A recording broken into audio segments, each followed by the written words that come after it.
Har safar Qo'qotaga kelganimda bitta narsa e'tiborimni tortadi. Yonida masjid, katta kanal, qariyb 1 gektarlik yopiq yashil hovli, favvora va yer osti avtoturargohi bor. Ochig'i, Sebzor tarafda men uchun eng yoqimli turar joy majmuasi mana shu.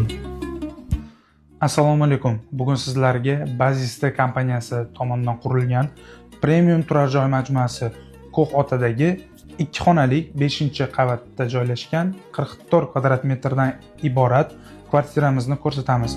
Oshxonada hamma texnika Hoffman, gaz plita, muzlatgich, idish yuvish mashinasi va tortgich. Mehmonxonada TCL televizori, xonada Rules konditsioneri, kirish qismida Hikvision domofoni, sanuzelda Novo unitazi, Vinna rakovinasi va Emerich oynasi. Qisqasi, bu yerda shunchaki ta'mir emas, har bir detal o'ylab tanlangan. Endi esa xonadonning o'zini birga ko'ramiz.